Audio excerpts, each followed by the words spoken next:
নমস্কার, আমি রত্না।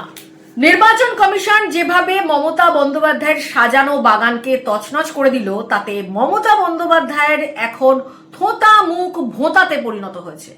তিনি এতদিন ধরে স্লোগান দিচ্ছিলেন যে খেলা হবে খেলা হবে।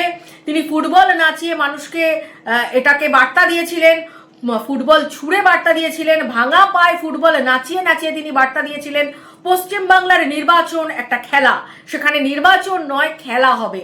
আর এবার নির্বাচন কমিশন যেভাবে মমতা বন্দ্যোপাধ্যায়ের খেলাকে একেবারে খেলে দিল, তাতে এবার তিনি নিজে মুখে বলছেন ভয়ঙ্কর খেলা, এটা নির্বাচন কমিশন ভয়ঙ্কর খেলা খেলছে।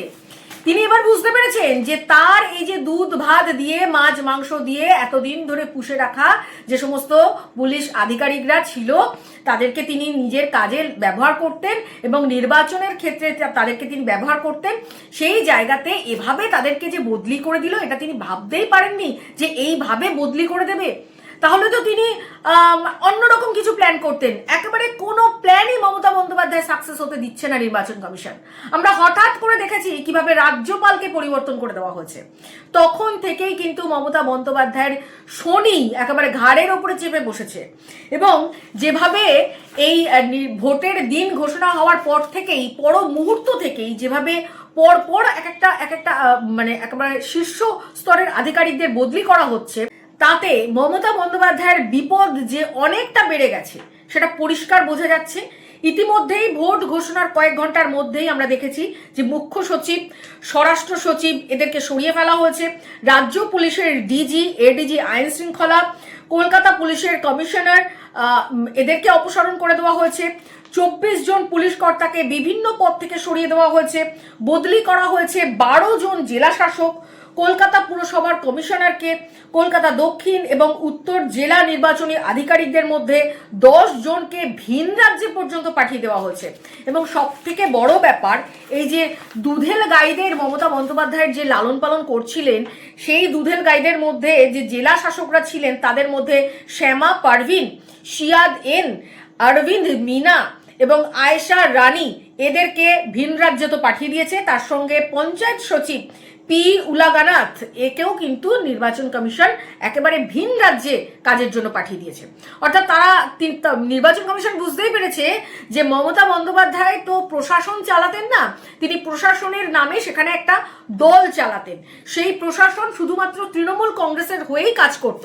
আমরা দেখেছিলাম যে আরজি করে কিভাবে প্রশাসন একটা এত বড় ধর্ষণ খুনের ঘটনাকে আড়াল করেছে, সমস্ত তথ্য লোপাট করে দিয়েছে। এরপরে তো ভুরি ভুরি অভিযোগ রয়েছে প্রশাসনের বিরুদ্ধে। ভোটের আগে থেকে শুরু করে ভোট হওয়া, ভোটের পরে যেভাবে রাজ্যে হিংসা চলতো, সেই হিংসা কিন্তু দাঁড়িয়ে দাঁড়িয়ে দেখতো এই সমস্ত আধিকারিকরা। পুলিশ কোনো অ্যাকশন নিত না, লুঙ্গি বাহিনী সোজা লুঙ্গি পরে চলে আসতো, পুলিশের নাকের ডগায় তারা তাণ্ডব করতো এবং বিভিন্ন যে সমস্ত তৃণমূল কর্মীরা রয়েছে তারা অস্ত্র শস্ত্র নিয়ে পুলিশের সামনে তাণ্ডব করছে, মানুষকে খুন করছে, ঘর বাড়ি জ্বালিয়ে দিচ্ছে। কোনো কিছুতেই কিন্তু কোনো হেলদোল ছিল না এই সমস্ত পুলিশ আধিকারিকদের। এই যে মুখ্য নির্বাচন কমিশনার জ্ঞানেশ কুমার, তাকে কোনো রকম ভাবে মমতা বন্দ্যোপাধ্যায় হেলাতে পারলেন না। কত বড় বড় হুমকি আমরা দেখেছিলাম যে অভিষেক বন্দ্যোপাধ্যায় কিভাবে জ্ঞানেশ কুমারকে আঙুল নাচিয়ে থ্রেট দিয়ে এসছেন। এবার ভেতরে কি করেছেন সেটা তো আমরা দেখিনি, বাইরে এসে তিনি যেটা বলেছেন সেটাকেই আমাদেরকে ধরতে হবে যে তিনি জ্ঞানেশ কুমারকে থ্রেট দিয়েছেন। এবং তিনি এটাও বলেছিলেন যে জ্ঞানেশবাবু আপনাকে কিন্তু দেশ ছাড়তে দেব না। ফলে শুধু অভিষেক বন্দ্যোপাধ্যায় নয়, মমতা বন্দ্যোপাধ্যায় তিনিও বহুবার বহু রকমের হুমকি দিয়েছেন জ্ঞানেশ কুমারকে। ফলে সব মিলিয়ে জ্ঞানেশ কুমার যেটা করেছেন যে রাতারাতি সমস্ত শীর্ষ কর্তারা যারা ছিলেন প্রশাসনিক স্তরে যারা এই মমতা বন্দ্যোপাধ্যায় যাদেরকে দিয়ে পুরো জায়গাটাকে কন্ট্রোল করত, পার্টি অফিসের ক্যাডারদের মতো যাদেরকে ব্যবহার করত, সেই জায়গাটাকে কিন্তু পুরোটাই ভেঙে দিয়েছে।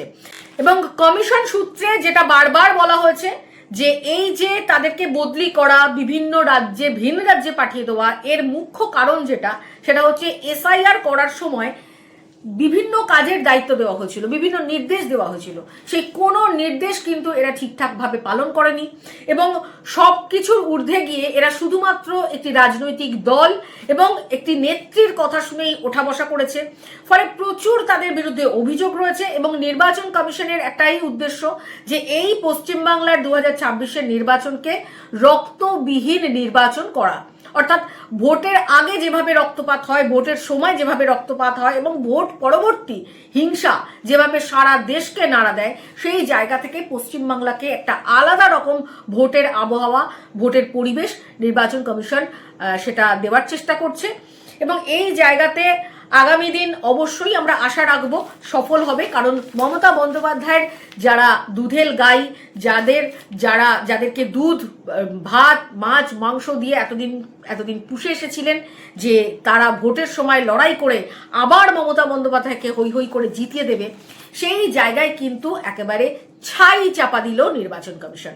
ফলে আগামী দিন আমাদের সেদিকে নজর থাকবে যে মমতা বন্দ্যোপাধ্যায় আগামী দিন আরো কত রকম বিপদের সম্মুখীন হন এবং এই যে খেলা হবে স্লোগান, এই যে মানুষকে তিনি কিভাবে খেলিয়েছেন, এর উত্তর কিন্তু মমতা বন্দ্যোপাধ্যায় অবশ্যই পাবেন।